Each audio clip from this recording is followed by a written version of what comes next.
شروع اللہ کے نام سے جو بڑا مہربان اور نہایت رحم کرنے والا ہے۔ السلام علیکم دوستو، کیا کوئی انسان 300 سال تک زندہ رہ سکتا ہے؟ جی ہاں، اگر اللہ چاہے تو کیوں نہیں۔ آج آپ کو اصحاب کہف کا مکمل واقعہ قرآن و حدیث کی روشنی میں بیان کروں گی۔ دوستو، اصحاب کہف کون تھے؟ ان کی تعداد کتنی تھی اور وہ کتنا عرصہ سوتے رہے اور کیوں سوتے رہے؟ ان کو قرآن پاک کی عجیب نشانی کیوں کہا گیا اور اس واقعے کا بیان کرنے کا مقصد کیا ہے؟ ان سب باتوں کے جواب ملیں گے آپ کو آج کی اس ویڈیو میں، تو ویڈیو کو سکپ کیے بغیر پورا ضرور دیکھیں۔ اور اگر اس طرح کی اور انفارمیٹیو ویڈیوز ان فیوچر میں آپ دیکھنا چاہتے ہیں تو جلدی سے میرے چینل زرین اسٹوریز کو سبسکرائب ضرور کر لیں تاکہ ہمارا رابطہ بنا رہے۔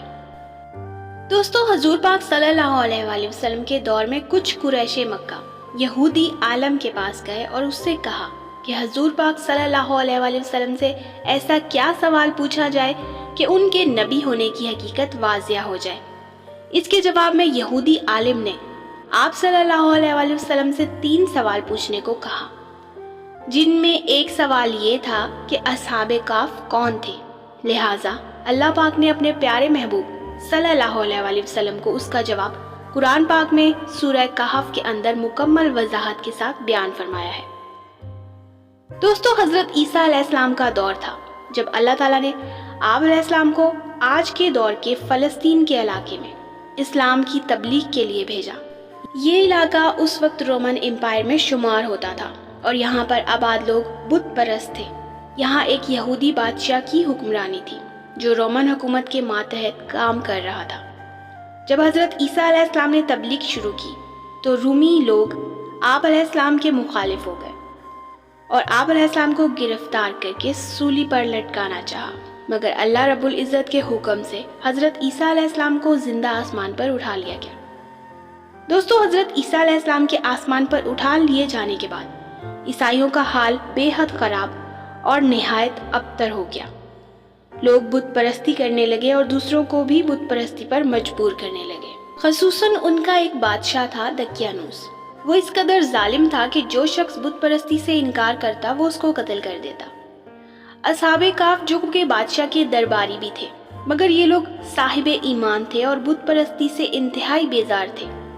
دقیانوس کے ظلم و جبر سے پریشان ہو کر یہ لوگ اپنا ایمان بچانے کے لیے اس کے دربار سے بھاگ نکلے اور قریب کے ایک پہاڑ میں ایک غار میں پناہ لی اور وہاں سو گئے۔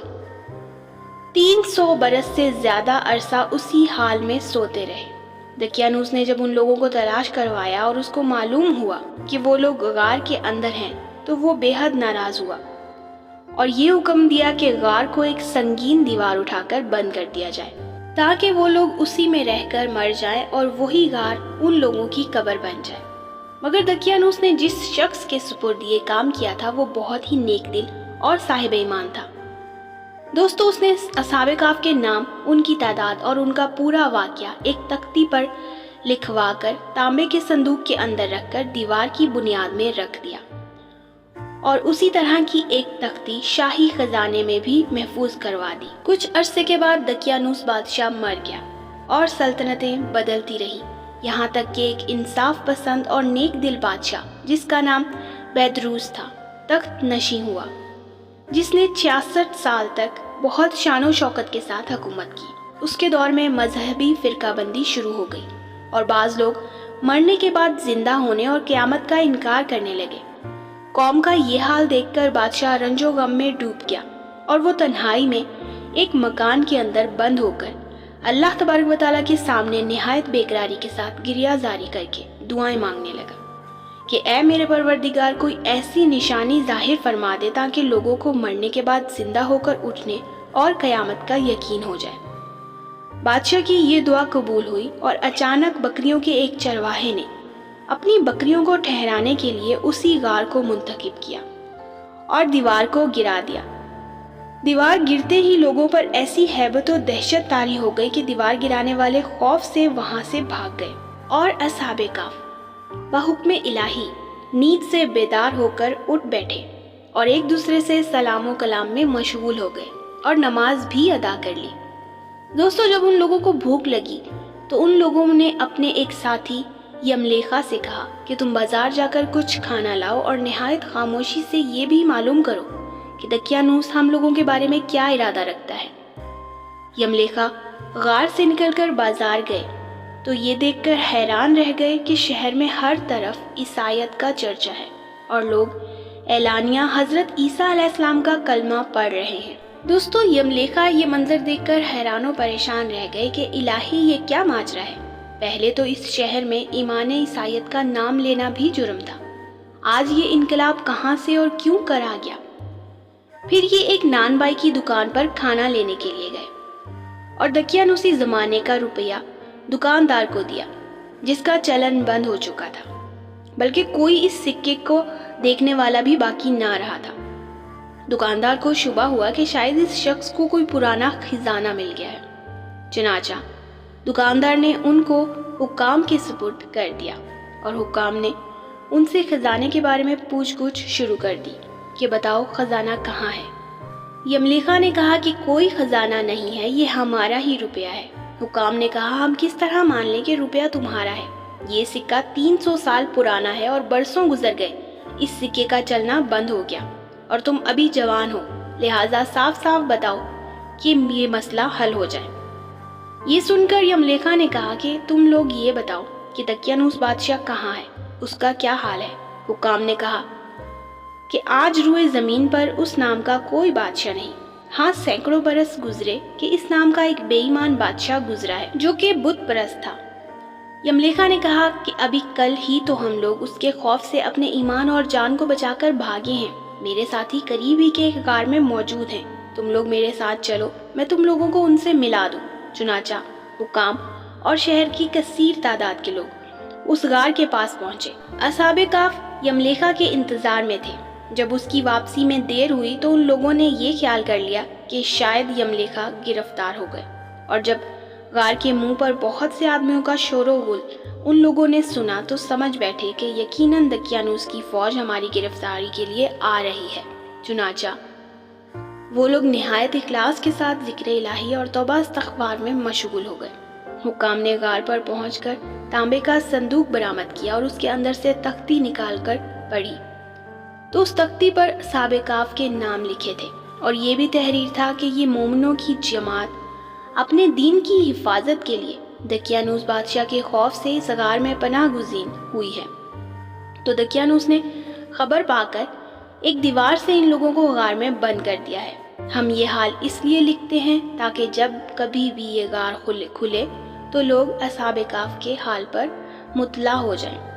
حکام تختی کی عبارت پڑھ کر حیران رہ گئے اور ان لوگوں نے اپنے بادشاہ بیدروس کو اس واقعے کی اطلاع دی۔ بادشاہ فوراً ہی اپنے امراء اور شہر کے لوگوں کو ساتھ لے کر غار کے پاس پہنچا تو اصحاب کہف نے غار سے نکل کر بادشاہ سے معالقہ کیا اور اپنی آپ کہانی بیان کی۔ بیدروس بادشاہ سجدے میں گر کر اللہ تعالیٰ کی ذات کا شکر ادا کرنے لگا کہ میری دعا قبول ہو گئی، اور اللہ تبارک و تعالیٰ نے ایسی نشانی ظاہر کر دی جس سے موت کے بعد زندہ ہو کر اٹھنے کا ہر شخص کو یقین ہو گیا۔ اصحاب کہف بادشاہ کو دعائیں دینے لگے کہ اللہ تعالیٰ تیری بادشاہی کی حفاظت فرمائے، اب ہم تمہیں اللہ کے سپرد کرتے ہیں۔ پھر اصحاب کہف نے السلام علیکم کہا اور غار کے اندر چلے گئے اور سو گئے، اور اسی حالت میں اللہ رب العزت نے ان لوگوں کو وفات دے دی۔ بادشاہ بیدروس نے لکڑی کا صندوق بنوا کر اصحاب کہف کی مقدس میتوں کو اس میں رکھوا دیا، اور اللہ تعالیٰ نے اصحاب کہف کا ایسا رعب لوگوں کے دلوں میں پیدا کر دیا کہ کسی کی یہ مجال نہیں کہ غار کے منہ تک جا سکے۔ اس طرح اصحاب کہف کی لاشوں کی حفاظت اللہ رب العزت نے خود کی، اور پھر بیدروس بادشاہ نے غار کے منہ پر ایک مسجد بنوا دی اور سالانہ ایک دن مقرر کر دیا کہ تمام شہر والے اس دن عید کی طرح زیارت کے لیے آیا کریں۔ دوستو، یہ واقعہ قرآن پاک میں اس لیے بتایا گیا کیونکہ کفار اس بارے میں پوچھتے تھے کہ بھلا اللہ تبارک و تعالیٰ انسان کو مرنے کے بعد کیسے زندہ کرے گا، یعنی ایسا کیسے ہو سکتا ہے۔ اسی لیے اللہ رب العزت نے یہ قصہ قرآن مجید میں بیان کیا۔ دوستو، اب بات کرتی ہوں کہ اصحاب کہف میں کتنے لوگ شامل تھے۔ اس بارے میں تاریخی اور حدیثی منابع میں اختلاف پایا جاتا ہے۔ دوستو، ان نوجوانوں کی تعداد کتنی تھی یہ اللہ کے سوا کسی کو بھی نہیں معلوم۔ اور اللہ تبارک و تعالیٰ نے قرآن پاک میں بھی یہ نہیں بتایا اور ہمیں بھی اس بحث میں پڑھنے کی ممانعت کی ہے۔ قرآن پاک میں سورہ کہف کی آیت نمبر 22 میں اللہ تعالیٰ نے ارشاد فرمایا، کچھ لوگ تو کہیں گے اصحاب کہف 3 تھے اور چوتھا ان کا کتا تھا، کچھ کہیں گے کہ 5 تھے، چھٹا ان کا کتا تھا۔ غیب کی باتوں میں اٹکل یعنی تیر تکے چلاتے ہیں۔ کچھ کہیں گے کہ وہ 7 ہیں، 8واں ان کا کتا ہے۔ آپ کہہ دیجئے کہ میرا پروردگار ان کی تعداد کو بخوبی جاننے والا ہے، انہیں بہت ہی کم لوگ جانتے ہیں، بس آپ ان کے مقدمے صرف سرسری گفتگو کریں اور ان میں سے کسی سے ان کے بارے میں پوچھ گچھ بھی نہ کریں۔ اس لیے دوستو ہمیں چاہیے کہ ہم اس بارے میں زیادہ اپنی طرف سے کچھ بھی بولنے سے گریز کریں۔ دوستو اصحاب کہف کوئی خیالی قصہ نہیں بلکہ ایک سچا واقعہ ہے جو اللہ رب العزت نے سورہ کہف کے ذریعے ہم تک پہنچایا۔